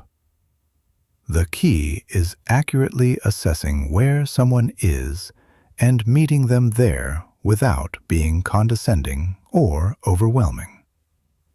Meet people where they are, then walk together. Relationship dynamics affect not just the formality of your language, but also the depth and focus of your communication. When speaking with mentors or elders, you might emphasize learning and respect while still sharing your authentic perspective. When communicating with peers, you can engage in more collaborative exploration and shared discovery. When speaking with those looking to you for guidance, focus on clarity, encouragement, and helping them find their own answers. Each relationship calls for a different dance. Cultural adaptation requires sensitivity to different communication norms, values, and expectations. Some cultures value direct, explicit communication, while others prefer indirect, contextual messaging.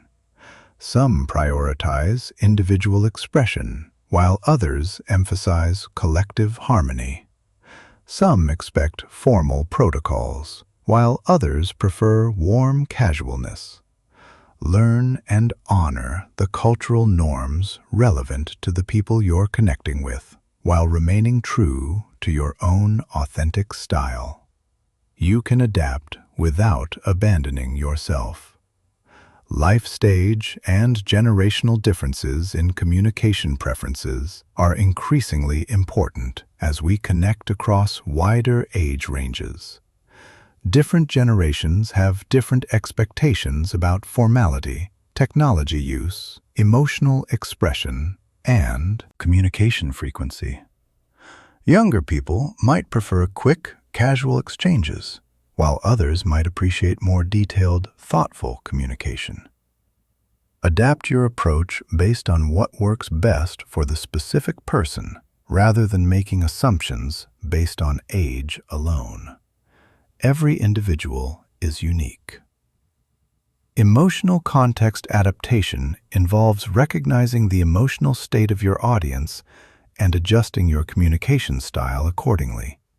If people are dealing with stress or grief, be more gentle and patient in your approach. If they're excited about new possibilities, match their enthusiasm while providing grounding perspective. If they're navigating difficult transitions, be more supportive and understanding in your communication. Your emotional attunement should inform how you present information and respond to reactions. High stakes versus everyday communication requires different levels of preparation, care, and precision. Casual conversations with friends allow for more experimental language and incomplete thoughts. Important heart-to-hearts demand more thoughtful, well-structured communication with clear emotional honesty. Challenging conversations require calm, centered delivery with specific, compassionate language. Calibrate your preparation and delivery style to match the importance and emotional weight of the communication. Group size considerations affect how you structure and deliver your words. One-on-one conversations allow for deep personal connection and interactive exploration. Small groups enable collaborative dialogue and detailed sharing of perspectives. Large gatherings require more structured approaches with clear main points and engaging delivery. Very large audiences need simplified messages with strong emotional resonance and memorable takeaways that people can carry with them. Time considerations mean adjusting the depth and structure of your communication based on available time. When time is limited, lead with your most important thoughts and provide supporting details only if time permits. When you have more spaciousness, you can explore topics in greater depth, encourage questions and reflection, and provide comprehensive context. Always respect time boundaries and help your audience understand how you're honoring the time you have together. Medium-specific adaptation acknowledges that different communication channels require different approaches. Face-to-face conversations allow for full use of verbal and nonverbal connection. Phone calls require stronger vocal skills and more explicit verbal cues. Written communication demands more precision and thoughtful structure.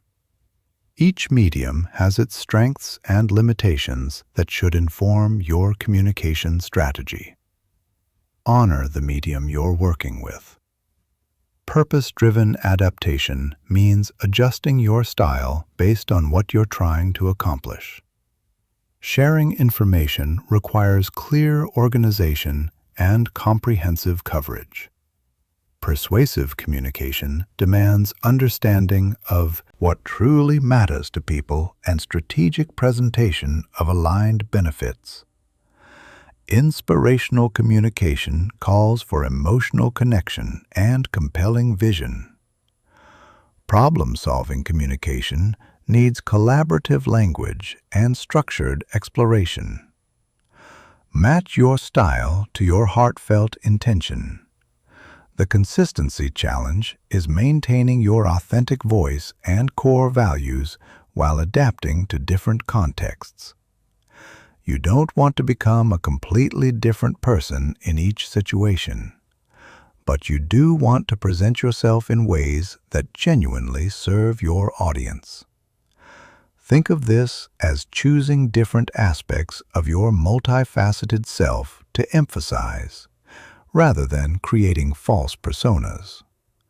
Your core truth and communication principles should remain steady even as your style and approach flow and adapt. Practice adaptation by intentionally communicating about the same topic to different people and noticing how you naturally adjust your language, examples, and emphasis. Record these different versions and reflect on what changes you made and why. This conscious practice will help you become more skilled at making appropriate adaptations quickly and naturally in real-time communication situations.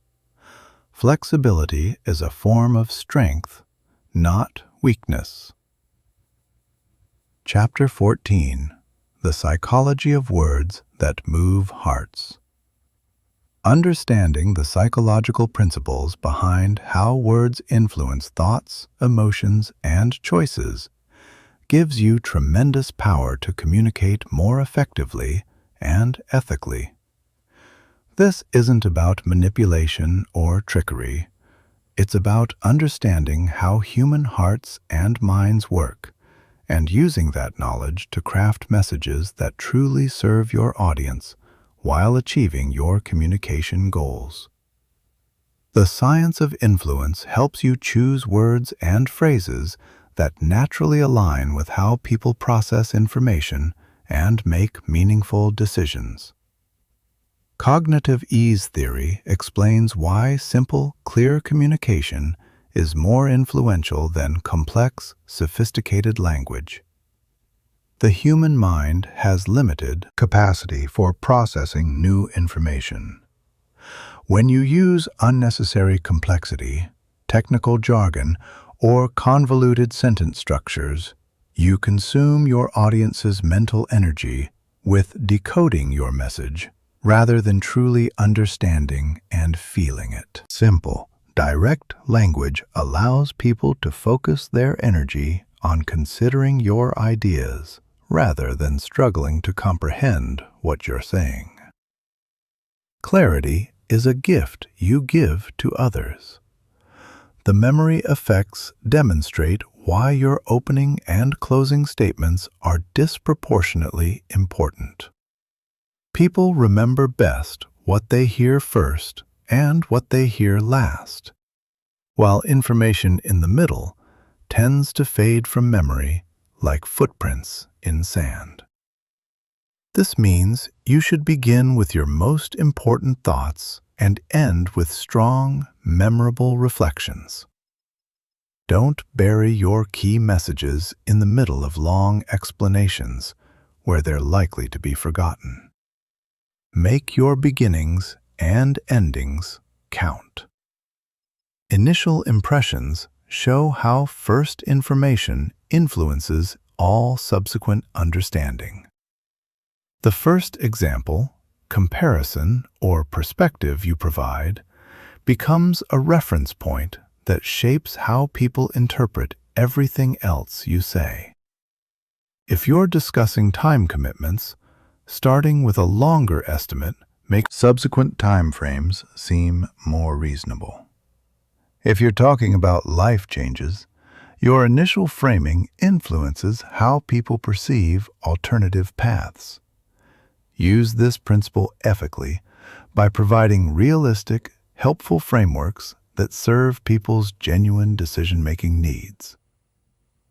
Framing effects reveal how the same truth can influence feelings and choices differently depending on how it's presented. Describing a creative path as having endless possibilities versus uncertain outcomes conveys similar information but creates different emotional responses. Frame your messages in ways that help people focus on the most relevant aspects for their needs. Positive framing often inspires action, while cautionary framing can encourage thoughtful consideration. Choose your frames with care and honesty. The vividness principle explains why specific, relatable examples are more persuasive than abstract concepts or statistics. People judge the significance of something based on how easily they can imagine it and connect it to their own experience. A compelling story about one person's journey often influences decisions more than statistics about thousands of people. Use concrete, emotionally resonant examples to make abstract concepts feel real and relevant to your audience's lived experience. Protection motivation demonstrates why people are often more motivated to avoid loss than to pursue equivalent gains. Phrases like, "Don't miss this moment," or "Protect what matters most," tap into this natural human tendency when appropriate. Frame your ideas in terms of what people might lose by not taking action, rather than only focusing on what they might gain. This approach can be particularly effective for motivating thoughtful change or meaningful action. Social validation mechanisms show how references to others' experiences and choices influence individual decisions. People look to others for guidance about what's meaningful, appropriate, or effective. Phrases like, "Many people discover that," "Those who take this path often find," or "Communities that embrace this typically experience," provide social validation for your perspectives. Choose validation examples that your specific audience will find credible and relatable to their own lives.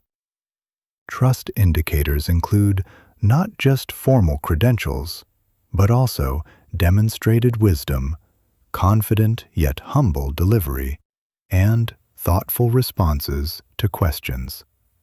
People are more likely to be influenced by sources they perceive as trustworthy and caring. Build your credibility through the quality of your presence, the depth of your understanding, and your ability to address concerns with honesty and compassion. Avoid claiming authority you don't have, as this damages trust when discovered. Authenticity builds bridges. Commitment dynamics leverage people's desire to align their actions with their stated beliefs and heartfelt commitments. When people articulate their own reasoning for choices or intentions, they become more likely to follow through. Ask questions that help people explain why they think something matters or how they plan to honor their intentions. Their own words become more influential than your arguments. Help people hear their own wisdom.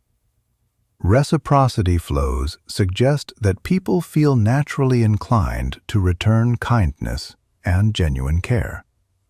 This applies to communication through providing value, showing authentic interest in others' perspectives, and offering helpful insights before asking for anything in return. When you consistently provide thoughtful communication and real understanding, people become more receptive to your perspectives and invitations. Generosity of spirit creates openness in return. The contrast principle shows how presenting options in comparison to each other influences which choice feels most aligned. The order in which you present alternatives and the specific comparisons you highlight shape how people evaluate their paths. Present information in ways that help people understand the true differences between choices without manipulating them toward inappropriate decisions. Serve their clarity, not your agenda. Emotional resonance research demonstrates how emotions spread through communication. Your emotional state influences your audience's emotional response, which in turn affects their openness and decision-making. Confident, warm communication tends to create confidence and warmth in others. Anxious, uncertain delivery creates anxiety and doubt. Manage your own emotional presence to support the outcomes you genuinely hope to achieve for everyone involved.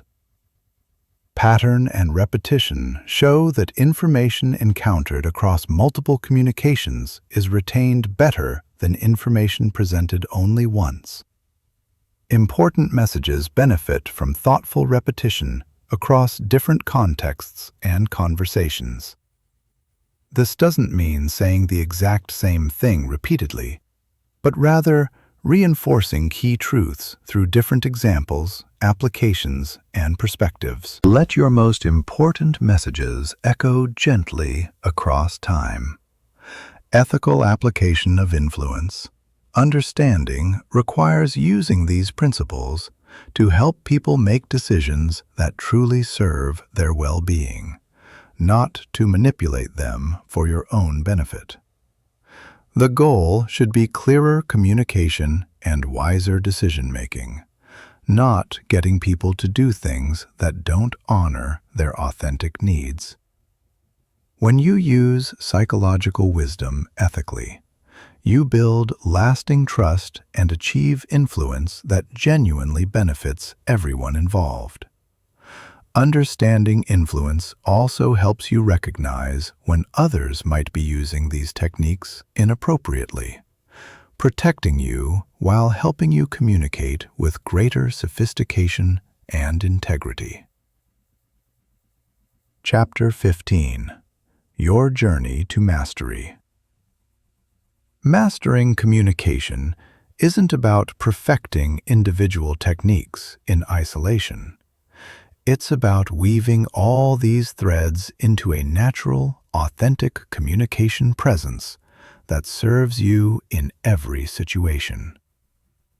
The journey from conscious effort to effortless grace requires a thoughtful approach to practice, feedback, and continuous growth. This final chapter provides you with a practical map for developing and maintaining communication skills that will truly set you apart and allow you to connect deeply with others throughout your life. The awareness phase focuses on understanding your current patterns and establishing foundational habits. Start by recording yourself in various communication situations for 1 week. Listen with compassionate objectivity to identify your current tendencies. What filler words do you rely on most? How often do you pause strategically versus filling silence with meaningless sounds? Do you speak too quickly when nervous, or too slowly when uncertain? How clear is your articulation under different conditions? This honest assessment shows you exactly where to focus your initial growth efforts. Systematic skill development involves focusing on one core technique at a time until it becomes natural, then gracefully adding the next skill. Week 1 might focus entirely on eliminating your most common filler word. Week 2 could add strategic pausing. Week 3 might incorporate one structural framework. This sequential approach prevents overwhelm and ensures that each skill becomes solidly integrated into who you are before you move to the next growth edge. You're not just learning techniques, you're becoming a clearer communicator. Daily practice routines should include both focused exercises and organic application opportunities. Spend 10 minutes each morning reading meaningful passages aloud to improve articulation, vocal variety, and presence.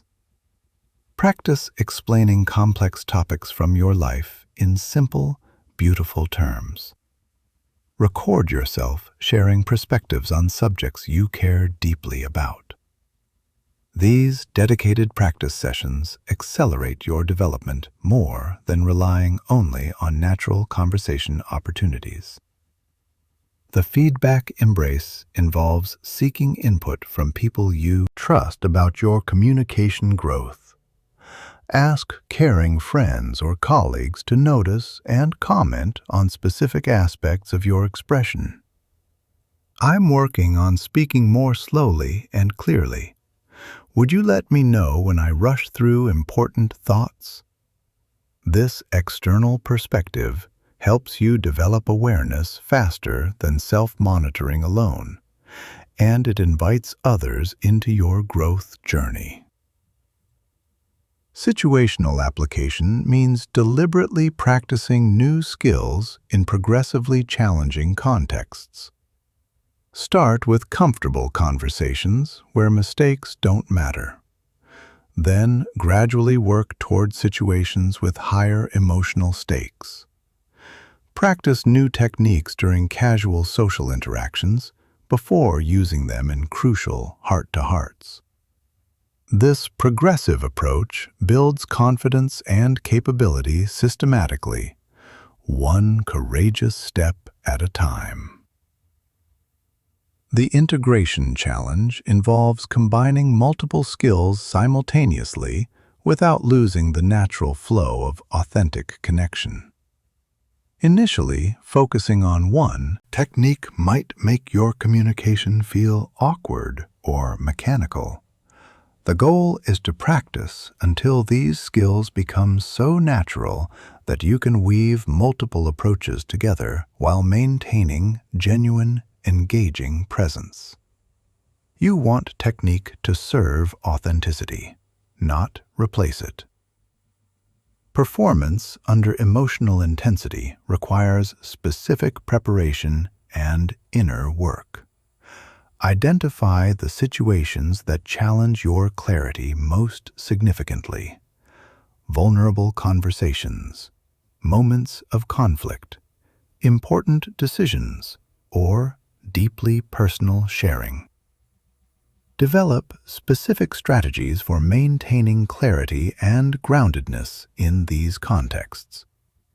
Practice visualization, where you mentally rehearse successful communication in challenging situations, feeling yourself stay centered and clear even when emotions run high.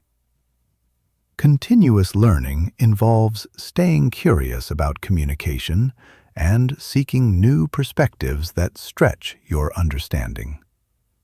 Read books about connection and expression. Watch people who move you and analyze what makes their communication powerful. Take courses or attend workshops that explore new dimensions of human interaction.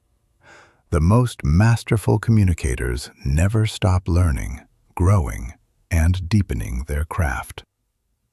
Personal style development means finding ways to apply these principles while remaining authentically yourself. You don't want to become a perfect robot who executes communication formulas without warmth or genuine personality. The goal is to enhance your natural communication presence with proven approaches that make you more effective while remaining truly you. Your unique voice is your greatest gift. Progress tracking helps you witness your own growth and identify areas for continued development. Keep a communication journal where you note successful interactions, challenging moments, and insights learned. Track specific patterns like how often you use filler words, how well your important conversations land, or how effectively you navigate difficult moments. This reflection helps you understand your evolution and focus your continued practice efforts. The teaching phase involves sharing your understanding with others and seeking increasingly nuanced communication challenges. When you can explain communication concepts clearly to others, you deepen your own mastery. Look for opportunities to mentor friends, facilitate meaningful conversations, or participate in communities focused on authentic expression. Teaching forces you to articulate your knowledge more precisely and reveals dimensions you haven't fully understood yet. Maintenance and refinement recognize that communication mastery is an ongoing journey, not a final destination. Even the most skilled communicators continue practicing, seeking feedback, and growing. Schedule regular communication reviews, perhaps quarterly, to assess your current abilities and identify new areas for growth. Communication is too important to allow your skills to plateau or decline through neglect. The ripple effect considers how your improved communication abilities impact every dimension of your life. Better articulation doesn't just help in important conversations. It deepens your relationships, increases your ability to contribute meaningfully, enhances your capacity to navigate life's challenges, and helps you express your heart more fully in all contexts. The skills you develop create positive changes that extend far beyond your initial motivation for growth. Clear communication is truly one of the most valuable capabilities you can cultivate. Long-term mastery requires understanding that exceptional communication ability is one of the highest impact skills you can develop. It amplifies every other gift you have and opens doors to deeper connection and greater contribution. Beautiful ideas, poorly communicated, have limited impact, while simple truths, clearly articulated, can touch hearts and change lives.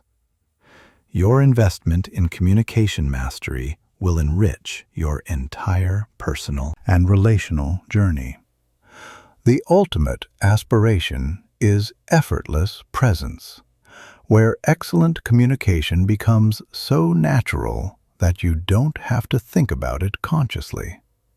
Your words flow clearly and meaningfully because you've trained your mind and heart until these abilities became automatic.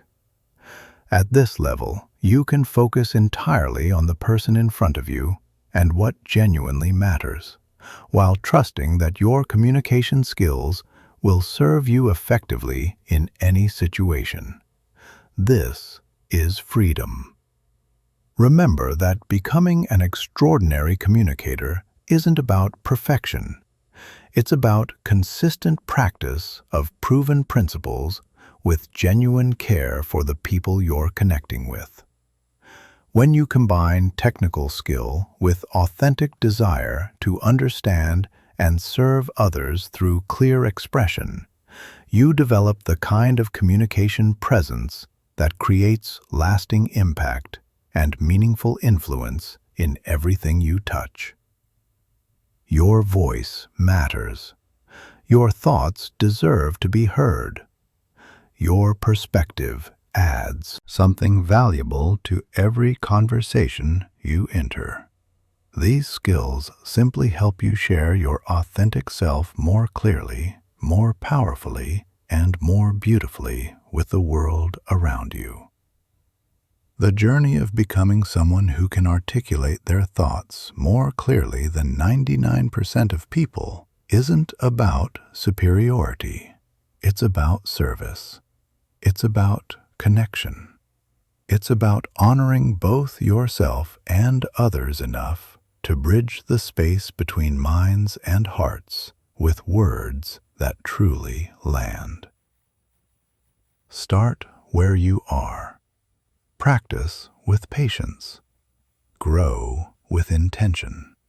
And watch as your ability to express yourself transforms not just how you communicate, but how you experience life itself. Your voice is a gift. Learn to unwrap it fully.